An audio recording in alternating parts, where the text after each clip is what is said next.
जो आरएसएस, बजरंग दल और दूसरे संगठन हैं जिसके वो मेंबर हैं, जिन्होंने संविधान जलाया था, उन संगठनों के खिलाफ एक्शन होना चाहिए। हमने एसीपी साहब से रिक्वेस्ट की है कि इनके खिलाफ यूएपीए का केस दर्ज कर देशद्रोह का केस दर्ज करके इनके खिलाफ कार्रवाई करनी चाहिए। संविधान को जलाने वाले तो सबसे बड़े आतंकवादी हैं और ये संगठन आतंकवादी संगठन है। उस संविधान की कॉपियां जलाते समय कौन कौन पुलिस अधिकारी वहां मौजूद थे, वो सब मुलजिम बनने चाहिए इसमें।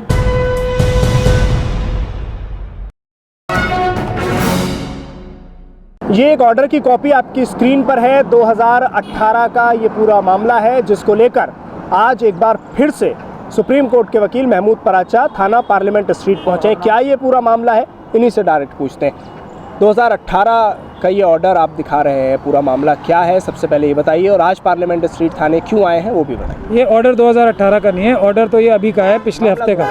मामला 2018 का है, जब भारत का संविधान जलाया गया था। इसी जहाँ आज ये पहलवान महिलाएं और देश के स्पोर्ट्समैन प्रदर्शन कर रहे हैं ना, यही संविधान जलाया गया था दिल्ली पुलिस के अधिकारियों के, सीनियर अधिकारियों के सामने। और देश के संविधान को बचाने आज हम लोग, देश के नागरिक जो कि देश की जनता है, देश की मालिक है, उस देश का संविधान बचाने के लिए हमने कोर्ट में हरनाम सिंह जी ने, जो हमारे मुवक्किल हैं इस केस में, इनकी कंप्लेंट पे कोई कार्रवाई नहीं की पुलिस ने। कोर्ट ने इनके ऊपर फटकार लगाई कि इतने दिनों तक आपने कार्रवाई नहीं की, इसका मतलब आप दोषी हो, पुलिस को दोषी ठहराया है। और आज पहली बार हरनाम सिंह जी के बयान लिए हैं।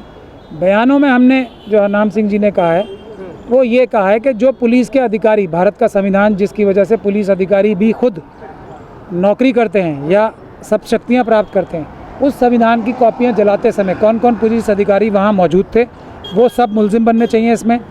जो आरएसएस, बजरंग दल और दूसरे संगठन हैं जिसके वो मेंबर हैं, जिन्होंने संविधान जलाया था, उन संगठनों के खिलाफ एक्शन होना चाहिए। उनके पीछे कौन कौन थे, किस किस ने उन्हें बसें प्रोवाइड की, किस किस ने उन्हें समर्थन प्रोवाइड किया, उसकी छानबीन होनी चाहिए। कौन कौन से ऐसे ऑफिसर हैं जिन्होंने आज तक उनके खिलाफ कार्रवाई नहीं की, उनके खिलाफ कार्रवाई होनी चाहिए। और उनकी सीडीआर निकाली जानी चाहिए, वीडियो फुटेज निकाली जानी चाहिए। फेस रिकग्निशन टेक्नोलॉजी जो अमित शाह साहब ने पार्लियामेंट में बताई थी, खुद पार्लियामेंट के पटल से 2020 में, कि उन्होंने क्राइम पकड़ने के लिए बहुत महंगी फेस रिकग्निशन टेक्नोलॉजी ली है, उससे जो आज तक इन्होंने कुल 5-7 लोगों को आइडेंटिफाई किया 150 लोगों में से। उस वक्त कितने लोग थे? वो 100-150 लोग थे उस टाइम। उसमें से सिर्फ, ज़्यादा भी हो सकते हैं लेकिन जो नज़र आ रहे थे वीडियो में वो उतने थे। तो उसमें से सिर्फ 7-8 लोगों को आज तक आइडेंटिफाई किया है। उन लोगों को आइडेंटिफाई किया जाए और कौन लोग उनको बचा रहे हैं, अफसरों में से या आरएसएस और बजरंग दल के संगठनों में से कौन लोग बचा रहे हैं, इसकी छानबीन की जाए। ये मैं आपसे एक आखिरी सवाल पूछता हूँ, उसके बाद कंप्लेनेंट से बात करेंगे। ये बताइए मुझे, अब इस पूरे मामले में आगे क्या कुछ होने जा रहा है? एसीपी से आपकी क्या बात हुई है? और क्योंकि वो खुद इसमें आईओ हैं।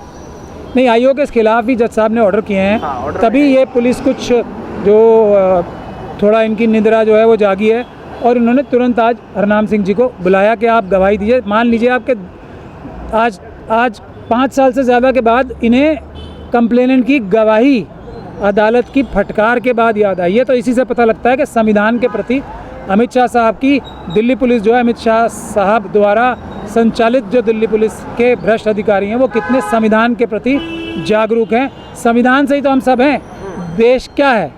देश हमारा संविधान ही तो है, जो भारत बाबा साहब डॉक्टर भीमराव अंबेडकर ने बनाया। और उसी संविधान की लोगों को भी एक सीख ले लेनी चाहिए कि जो लोग प्रदर्शन करते हैं और ऐसे नारे लगाते हैं जो देश के खिलाफ होते हैं, एक विशेष समुदाय के खिलाफ होते हैं, कि अगर कोर्ट ऑर्डर दे देती है या आप लोग मुकदमा लड़ने के लिए आगे जाते हैं, कुछ कंप्लेंट डालते हैं, तो फिर ऐसा ही हाल उनका भी होगा। सब आतंकवादी हैं वो। आज जो हरनाम सिंह जी ने कंप्लेंट कराई है कि संविधान के खिलाफ जब जलाने की बात कर रहे हैं, जो संविधान को जला रहे हैं, उससे तो देश में पूरे जो देशभक्त लोग हैं, जो संविधान के मानने वाले लोग हैं, उनमें दहशत फैल गई। और ख़ास तौर पे जो वीकर सेक्शंस हैं, जो SC ST OBC माइनॉरिटीज़ के लोग हैं, वो तो एकदम बहुत ज़्यादा डर गए कि ये लोग तो संविधान जला रहे हैं। संविधान से ही तो हमारी सबकी प्रोटेक्शन है। संविधान को जलाने वाले तो सबसे बड़े आतंकवादी हैं और ये संगठन आतंकवादी संगठन है। ठीक है, हरनाम सिंह जी भी हमारे साथ मौजूद है क्योंकि खुद कंप्लेनेंट हैं। आप इतने टाइम बाद आपको बुलाया गया और आज आपसे क्या बात हुई? शिकायत दर्ज करा ली, बयान ले लिए गए? जी बिल्कुल, बयान ले लिए, लेकिन वो कहते हैं कि कोर्ट के ऑर्डर के, कोर्ट की फटकार के बाद ये एक बयान उन्होंने लिए हैं। और हमने आज उनको ये कहा है कि भाई जिस तरीके से जो भी इसमें कल्प्रिट लोग हैं उनके खिलाफ एक सख्त से सख्त कार्रवाई होनी चाहिए थी, जो कि नहीं हुई है, दुर्भाग्यपूर्ण है, क्योंकि इस देश के संविधान को ही जब तार तार कर दिया है, वेद भी कर दिया और यहाँ तक जला दिया है, और भारत रत्न बाबा साहब डॉक्टर BR अम्बेडकर के 14 अप्रैल के महीने वाले अप्रैल महीने दिवस में उनके खिलाफ नारे लगाए गए, बाबा साहब अम्बेडकर मुर्दाबाद, आरक्षण मुर्दाबाद। इस तरीके के जो संविधान में विश्वास करने वाले लोग नहीं, हमने ACP साहब से रिक्वेस्ट की है कि इनके खिलाफ UAPA का केस दर्ज कर देशद्रोह का केस दर्ज करके इनके खिलाफ कार्रवाई करनी चाहिए। दूसरा, हमने उनको ये कहा है कि जो उस वक्त के तत्कालीन अधिकारी थे, चाहे वो ACP थे, DCP थे, जॉइंट CP थे, SHO थे, उन लोगों के खिलाफ भी कानूनी कार्रवाई होनी चाहिए, क्योंकि उन्होंने उस वक्त सही इस मुकदमे को अंजाम नहीं दिया, उन लोगों के खिलाफ सख्त कार्रवाई नहीं की, तो उन लोगों के खिलाफ भी ये कार्रवाई बनती है। आप उस वक्त खुद मौजूद थे जब ये पूरी घटना हुई? देखिए, हम उस वक्त लोग यहाँ मौजूद नहीं थे, लेकिन पूरे देश में YouTube पर, सोशल मीडिया पर ये इतनी प्रसारित उन्होंने जानबूझकर किया। वो पूरे देश में जो उग्रवादी किस्म के जो लोग थे, जो संविधान को नहीं मानते थे, उन लोगों ने जानबूझकर खूब प्रसारित किया कि देश में ऐसा एक माहौल बना दिया जाए कि देश का संविधान जगह जगह जलाना था। उनका मिशन इस तरीके का था। हमने आज ये भी रिक्वेस्ट की है कि दिल्ली पुलिस को जांच करनी चाहिए थी और करें कि कौन कौन ऐसे संगठन हैं जिन्होंने उनको राजनीतिक, आर्थिक और सामाजिक संरक्षण दिया। नहीं तो किसी ऐसे संगठन 15, 20, 100, 150 लोगों की हिम्मत और औकात नहीं है कि वो पार्लियामेंट से 1 किलोमीटर दूर आकर देश का संविधान जला दें। तो सोचिए, इसके पीछे कोई बड़े लोग हैं जिन्होंने इस तरीके की साजिश को अंजाम देने की कोशिश की और पूरे देश में इस देश के ताने बाने को खराब करना चाहते थे। नारे भी लगते हैं, मुल्ले काटे जाएंगे वगैरह वगैरह। वहाँ अब देख लीजिए, जब एक तरफ हमने तो उनको कहा है कि जो लोग आप UAPA में जो आपने बंद किए लोग हैं, अगर आप उनको देशद्रोही मानते हैं तो आपने उन पर UAPA लगाया है, तो इनसे बड़ा देशद्रोही तो कोई नहीं है।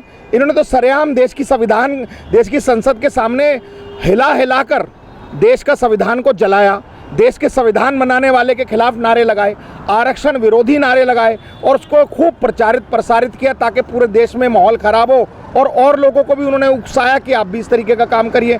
तो ऐसे लोगों के खिलाफ अगर सख्त कार्रवाई नहीं करी गई समय रहते और इनके खिलाफ अगर कानूनी इनको सज़ा नहीं मिली, तो कहीं देश में और ऐसे लोग ना पनप पड़े। ये हमने आज इनसे रिक्वेस्ट किया कि लग रहा है अब आपको कि कार्रवाई होने वाली? देखिए, हमें देश की न्यायपालिका पर तो विश्वास है। देश की न्यायपालिका ही है जो अभी थोड़ी बची हुई है, तो हम चाहते हैं कि न्यायपालिका ने थोड़ा आज सख्ताई से इनके खिलाफ ऑर्डर दिया है तो ये हिले हैं, और हमें लगता है कि ज़रूर उनके खिलाफ सख्त कानूनी कार्रवाई होगी। वो जेल के सलाखों के पीछे जाएंगे और उनको इतनी सख्त से सख्त सज़ा मिलेगी ताकि आगे कोई भी व्यक्ति भविष्य में इस तरीके की सोचे भी ना कि देश का संविधान जला सकते हैं। धन्यवाद बातचीत करने के लिए। तो 2018 में ये पूरा मामला हुआ था। 2018 से लेकर अब तक महमूद पराचा, उनकी टीम इस पूरे मामले में लगी रही और अब एक कामयाबी मिली है।